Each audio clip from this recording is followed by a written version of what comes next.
All right, today I'm going to be going over a Yamaha TTR-90. This is a 2004. It's got the electric start. Thankfully, it also has a Kickstarter. Some of the newer ones, they stopped putting that Kickstarter on there. So if your battery is dead, you are not riding until you get that thing charged up.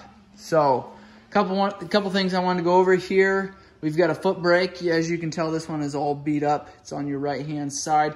Let's get your rod going down to your rear brake panel here. It's got a butterfly nut or a wing nut here that you adjust, and you want to make sure that you do have a little bit of free play in there before it engages that brake, so that you know that you're not sitting there, your brakes aren't constantly wearing. It's a drum brake, so you've got shoes in the back.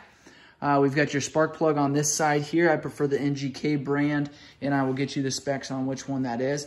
Dipstick is on your right-hand side here, and you can see there it holds 800 cm, which is about a little over 3/4 of a quart. So keep that in mind when you're changing oil. We've got your electric starter motor down below here, protected by a skid plate down below your bike. So thankfully they put that on there. Your starter would constantly be getting destroyed. Chain adjustment here. We've got your axle that runs through here, and pulling this axle to replace this rear tire here, which is why I've got this loose. But then also I'm going to adjust the chain while I'm doing it. So we've got this similar setup on the other side. You want to make sure that the line on the top of your eyelet there is matches the same lines on your left-hand side there. So adjust those evenly. Make sure that you've got a little bit of slack on your chain. This right here is too tight. And when you sit on it, right now it's not terrible, but when you sit on it, it will be too tight. So you want to make sure that that is adjusted properly. We've got your fuel petcock here. We've got on, reserve, and off. So make sure you're paying attention to where that's at. If it's sitting for any amount of time, I like to shut that fuel off. Or if I'm trailering it, I like to also shut that fuel off. We've got your flywheel and your stator on this side here, which would be your left-hand side. We've got your inspection window here. This is how you find top dead center. Pull this plug here. You'll see the marks on your flywheel on this smaller plug here. You turn your crank over underneath of this plug here. We've got your choke lever on this side. It's the left-hand side. We've got your gear shifter on the left-hand side as well. Your choke lever should pull out there and stay in one position until your bike is warmed up. Then you can flip that knob back down. It should suck that knob back into position there. So make sure that you're not riding around for long periods of time with your choke on, or you will foul spark plugs.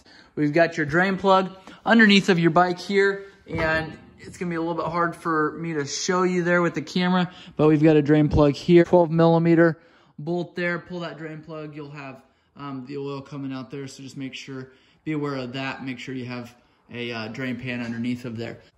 Pull this back panel off here, pull those two screws to get to your battery here that's under this cover.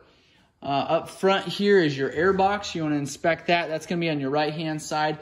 You do have to pull your radiator shroud. Well, it would be your radiator shroud. You do have to pull your side cover off here to get that completely out of there. And you do want to service that when you service your bike. Another thing here up on your handlebars, we have got a start switch and a kill switch. So we've got your starter button on your left-hand side here. We've got your kill switch or your stop switch on your left-hand side. Ignition switch is right in the middle. Make sure you turn that back to the off position when you're finished riding.